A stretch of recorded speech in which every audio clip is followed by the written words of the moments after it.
مغفرت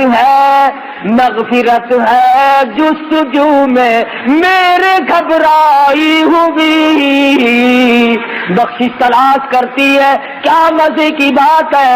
امام الانبیاء صلی اللہ تعالی علیہ وسلم آواز دیں، خود اللہ پاک کی طرف سے اعلان ہو، آئے وہ لوگ، کہاں گئے وہ لوگ جو اپنی ضروریات میں سے نکال کر، اپنے خرچے میں سے نکال کر میرے نام پر دیا کرتے تھے، جن کا یہ خیال تھا کہ ہم اس کا بدلہ اللہ سے حاصل کریں گے۔ فَلَهُمْ أَجْرُهُمْ عِنْدَ رَبِّهِمْ وَلَا خَوْفٌ عَلَيْهِمْ وَلَا هُمْ يَحْزَنُونَ۔ کتنا کرنے والے لوگ تھے، کیا بتاؤں کہ گزشتہ زمانے کے لوگوں نے کس کس طریقے سے کمائی کر کے اپنی آخرت کو بنایا۔ آج ہم آخرت کا تو نام بھی نہیں لیتے، میرے تیرے دماغ میں یہ بات ہی نہیں کہ ہم اس دنیا کو چھوڑ بھی جائیں گے، قبر کی زندگی بھی آئے گی، حشر بھی آنا ہے، قیامت بھی آنی ہے، پلسرات بھی آنی ہے، ہم لوگوں کے دماغ میں تو یہ بات ہے ہی نہیں۔ حالانکہ میں اور آپ اس نبی کے امتی ہیں، اس سرکار مدینہ صلی اللہ علیہ وسلم کی امتی ہیں۔ سیدہ فاطمہ الزہرا رضی اللہ تعالیٰ عنہا فرماتی ہیں، میں اپنے ابا کی حضور میں حاضر ہوئی اور میں نے جا کر کے اپنے ابا کے ہاتھ میں آدھی روٹی کا ٹکڑا رکھ دیا۔ مدنی کریم صلی اللہ علیہ وسلم نے پوچھا کہاں سے لائی؟ میں نے عرض کیا میرے ابا 3 دن کے فاقے کے بعد ایک روٹی ملی تھی، آدھی میں نے کھا لی، آدھی آپ ابا کے لیے بچا لائی ہوں۔ سرکار مدینہ صلی اللہ علیہ وسلم کی آنکھوں میں آنسو آ گئے، فرمایا لخت جگر اور نور نظر، آج تیرے ابا نے 4 دن کے بعد روٹی کا ٹکڑا دیکھا ہے۔ اس تنگی سے، اس عسرت سے، اس پریشانی سے زندگی گزاری اور آمدن گزاری۔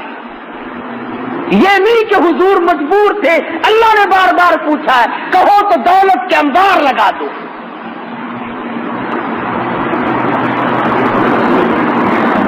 آج ہم پوچھو ان سے جو اہل بیت کی محبت کا دعویٰ کرتے ہیں، اس قدر دوڑے پھرتے ہیں دولت کے پیچھے، نماز معاف ہے، روزے معاف ہے، اللہ کے قرآن کو نہیں مانتے، نبی کے فرمان کو نہیں مانتے۔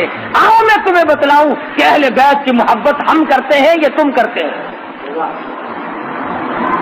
سرکار مدینہ صلی اللہ علیہ وسلم تشریف لائے، لخت جگر کے دروازے پہ فاطمہ الزہرا کے مکان پر دروازے پہ کھڑے ہو کر فرمایا بیٹی میں گھر میں آؤں، داخل ہو سکتا ہوں؟ اندر سے آواز آئی پہلے تشریف لانے سے پہلے اپنی چادر اندر پھینک دو، اپنی چادر اندر پھینک دو۔ حضور اکرم صلی اللہ علیہ وسلم نے چادر پھینکی، اندر تشریف لائے، فرمایا بیٹی کیا ہوا؟ رو کے عرض کرنے لگی ابا اتنا کپڑا نہیں ہے بدن کو چھپا، اتنا کپڑا میرے پاس موجود نہیں کہ پورا بدن چھپا سکوں، شرم کے مارے آپ کی چادر مانگ لی کہ ابا کے سامنے ننگی کیسے آؤں۔ یہ ہے مدنی کریم صلی اللہ علیہ وسلم کی بیٹی کا اسوہ حسنہ، اور یہ ہے اس کی زندگی جس کا نام لے کر آج بدماشی پھیلائی جا رہی ہے، جس کا نام لے کر آج دولت سمیٹی جا رہی ہے۔ اگر نبی کی بیٹی سے محبت کرتے ہو تو آؤ، پھر کیوں مارے پھرتے ہو؟ کیوں تم نے رات دن چکر بازی بنا رکھی ہے؟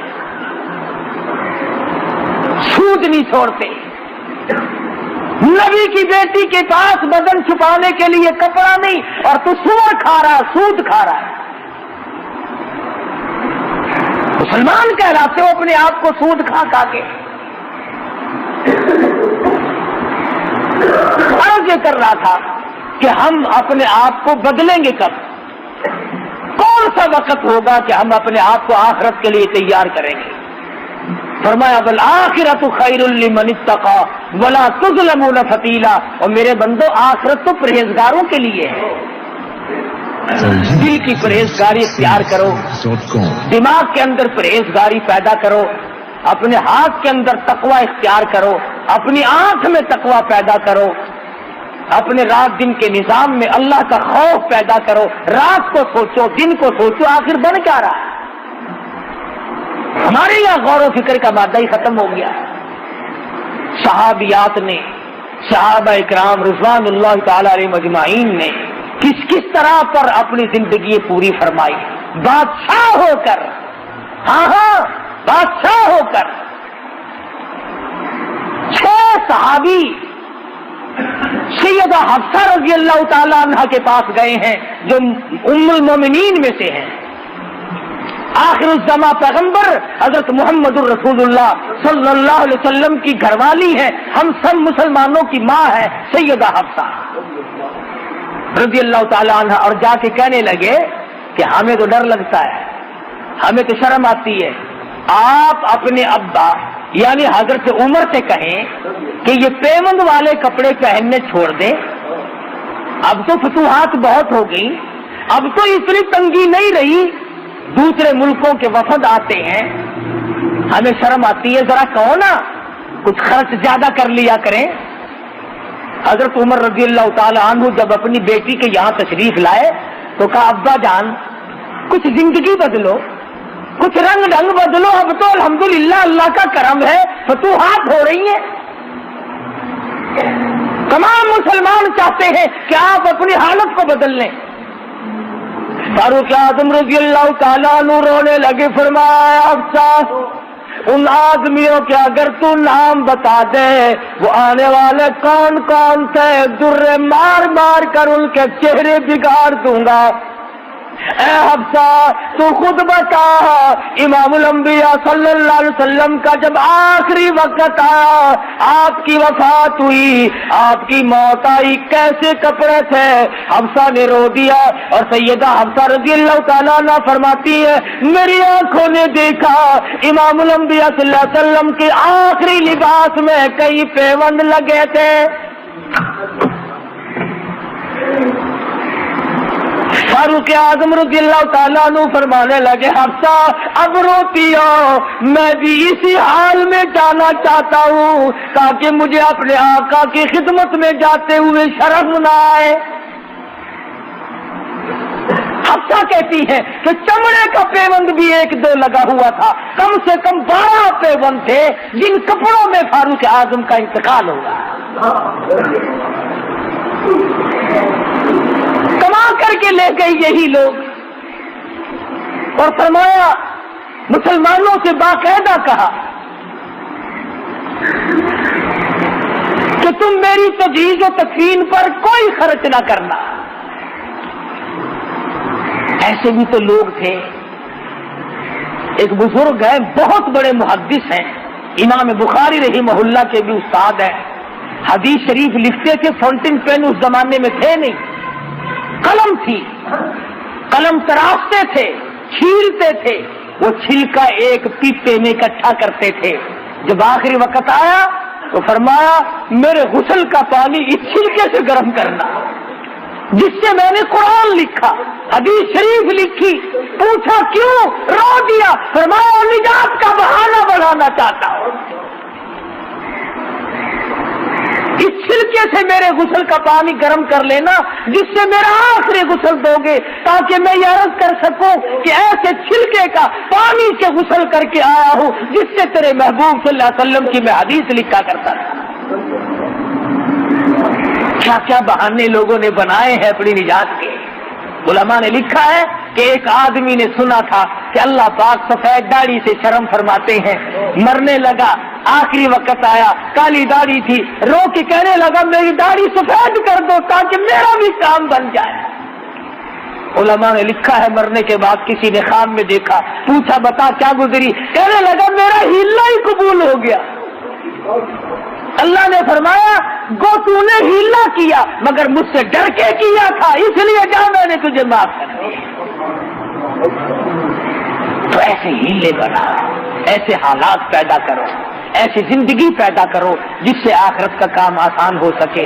اللہ پاک مجھے اور آپ کو آخرت کا فکر پیدا کرنے کی توفیق عطا فرمائے، ہم سب کی قبر حشر کو اچھے سے اچھا فرمائے. وآخر دعوانا الحمدللہ رب العالمین. اللهم صل وسلم وبارك على سيدنا مولانا محمد النبي الأمي الهاشمي وعلى آله وأصحابه برة الكرام یا اللہ ہم سب کی آخرت کو اچھا کر دے. یا اللہ شاکار ہیں، گناہگار ہیں، تیرے کرم کے امیدوار ہیں، ہم سب کو معاف کر دے. یا اللہ ہم سب کی بخشش فرما دے، ہم سب کے ماں باپ کی بخشش فرما دے، ہم سب کے باپ دادا عزیز و اقربا رشتہ دار ساس سسر یا اللہ سبھی کی مغفرت فرما دے. الہ العالمین کل امت کی بخشش فرما دے، پوری دنیا کے مسلمانوں کی بخشش فرما دے. یا اللہ شرک کفر اور بدعت کی لعنت سے بچا. یا اللہ ہم سب کو نبی پاک صلی اللہ علیہ وسلم کی غلامی نصیب فرما، غلامی میں موت آئے، غلامی میں حشر ہو. ہم سب کی اولاد کو نیک اور نمازی بنا، ہم سب کے معاشرے اور ماحول کو اچھے سے اچھا فرما. یا اللہ سب بیماروں کو شفا عطا فرما، سبھی کی مشکلوں کو آسان فرما دے، سب کی پریشانیوں کو دور فرما. مالک کائنات اس مسجد کو قیامت تک آباد فرما. یا اللہ اس مدرسے کو دین کے لیے سرچشمہ بنا. پروردگار عالم ہم سب کو قرآن کریم کی محبت نصیب فرما، عظمت نصیب فرما. ایک مائی ہے جس کے پاس لڑکیاں ہی لڑکیاں ہیں، دعا کر دو اللہ پاک نرینہ اولاد عطا فرمائے. الہ العالمین تمام مسلمانوں کی بگڑی بنا دے. یا اللہ سب حاجت مندوں کی حاجتوں کو پورا فرما. الہی سب کی جھولیاں بھر دے، سب کے کاروبار کو اچھے سے اچھا فرما دے. جس کے ذمہ قرض ہو ادا کرنے کی صورتیں پیدا فرما. سب کے روزی رزق میں برکت عطا فرما. یا اللہ رزق حلال نصیب فرما. الہی کسی کو کسی کا محتاج نہ بنا، اپنے دروازے سے ہم سب فقیروں کی جھولیاں بھر دے. ربنا تقبل منا انک انت السمیع العلیم وتب علینا انک انت التواب الرحیم. صلی اللہ علی حبیبہ محمد وآلہ وصحبہ اجمعین. اللہ آج کا بیان پسند آیا ہو تو ویڈیو کو لائک کریں، چینل پر پہلی بار آئے تو سبسکرائب کریں. کل پھر ملتے ہیں ایک نئے ویڈیو کے ساتھ. کل تک کے لیے خدا حافظ.